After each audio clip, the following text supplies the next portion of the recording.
VTEC dan VVT-i adalah teknologi yang dimiliki oleh Honda dan Toyota. Keduanya sama-sama dikembangkan untuk meningkatkan efisiensi mesin, memungkinkan kendaraan memiliki performa yang lebih tinggi dan konsumsi bahan bakar yang lebih rendah. Meskipun tujuannya sama, namun keduanya bekerja dengan mekanisme yang berbeda. VTEC singkatan dari Variable Valve Lift and Timing Electronic Control, yang berarti variasi pada jarak dan lama bukaan katup yang dikendalikan secara elektronik. VTEC menggunakan 3 buah noken atau cam untuk menggerakkan katup, di mana cam tengah hanya bekerja di RPM tinggi dan 2 cam lainnya pada RPM menengah ke bawah. Cam putaran bawah memiliki profil bukaan atau lift yang pendek, dan cam tengah memiliki profil lift yang lebih tinggi dan durasi yang sedikit lebih lama. Cam dengan profil lift rendah digunakan pada putaran rendah, karena di putaran tersebut waktu terbukanya katup lebih lama, membuat udara yang ditarik oleh piston dapat mengisi seluruh ruang bakar, meskipun bukaan katupnya kecil. Penggunaan profil lift yang pendek juga mengurangi daya yang terbuang untuk mendorong per katup. Torsi pada putaran bawah masih terjaga. Pada putaran tinggi, ketika waktu terbukanya katup menjadi sangat singkat, piston akan kesulitan menarik udara untuk mengisi seluruh ruang bakar. Oleh karena itu, digunakan cam atau noken yang berprofil lift tinggi dan durasi yang sedikit lebih lama agar udara mampu mengisi seluruh ruang bakar. Ruang bakar dapat terus mengolah banyak udara dan bahan bakar untuk bekerja pada putaran yang lebih tinggi. Penggunaan 2 profil noken as pada VTEC membuat kendaraan-kendaraan buatan Honda menjadi lebih irit dan lebih bertenaga. Sementara VVT adalah singkatan dari Variable Valve Timing, yang artinya variasi pada timing bukaan katup. Timing atau pewaktuan bukaan katup dapat dimajukan atau dimundurkan menyesuaikan kebutuhan mesin. Pemindahan timing dilakukan dengan memisahkan noken as dan gear penggerak, sehingga noken as dapat bergerak relatif terhadap rantai timing. Noken as terhubung langsung dengan fan, dan gear rantai timing terhubung dengan VVT housing. Untuk memajukan atau memundurkan noken as, dilakukan dengan mengisi oli pada rongga antara housing dan fan. Misalnya, pada proses pemunduran timing, pelumas akan mengisi rongga mundur dan mendorong pelumas yang ada di rongga maju untuk keluar dari rongga maju, dan juga sebaliknya.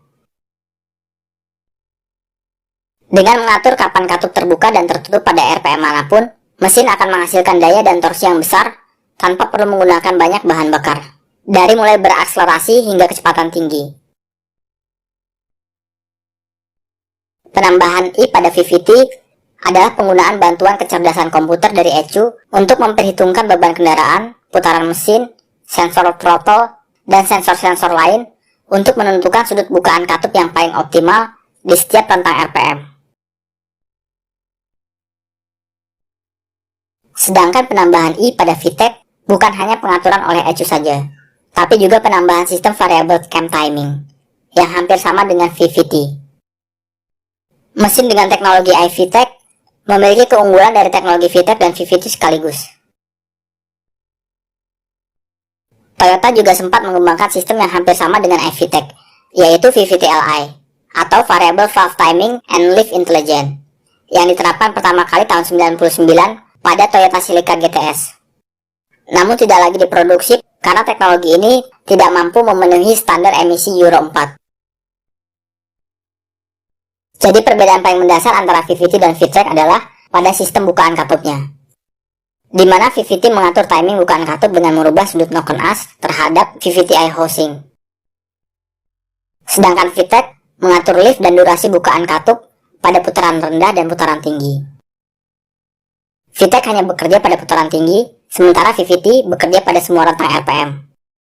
Keduanya dapat bekerja dengan sangat efisien pada putaran menengah ke bawah dengan menghasilkan torsi yang baik tanpa memerlukan banyak bahan bakar. Sementara pada putaran tinggi, VTEC mampu menghasilkan daya yang lebih besar dengan memanfaatkan cam yang berprofil agresif. Sedangkan iVTEC adalah gabungan antara VVT-i dan VTEC, sehingga memiliki kelebihan dari kedua sistem tersebut. Lalu bagaimana dengan perbedaan performa aktual mesin VVT-i dan iVTEC? Kita bisa membandingkan kedua mesin tersebut yang dipasarkan di dalam negeri yang memiliki kapasitas yang sama. yaitu 1200 cc, 1500 cc, dan 2000 cc. Di kelas 1200 cc, daya dan torsi mesin VTEC dan VVT-i hampir sama. Mesin iVTEC yang lebih rumit hanya unggul 2 horsepower dan 2 Nm dari mesin VVT-i yang lebih sederhana. Di kelas 1500 cc, iVTEC memberikan perbedaan torsi yang cukup signifikan, bahkan dayanya lebih besar dari 10%. Di kelas 2000 cc, perbedaan daya maksimalnya hingga lebih dari 12%, dan torsinya hanya selisih sekitar 3%. Untuk konsumsi bahan bakar, secara aktual, kedua teknologi ini kurang lebih sama. Ada yang lebih baik di dalam kota, dan ada yang lebih baik di jalan tol.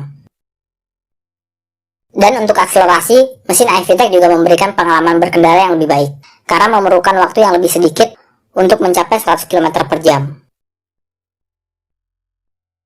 Kedua teknologi ini juga digunakan pada produsen otomotif yang lain dengan mekanisme yang sedikit berbeda dan trademark yang berbeda. Ada yang menggunakan variable valve timing saja, atau juga ada yang menggunakan variable valve lift, atau gabungan dari keduanya.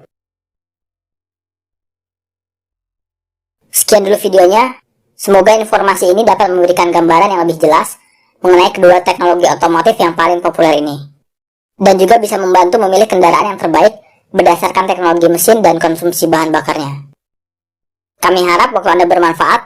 Jangan lupa untuk komen jika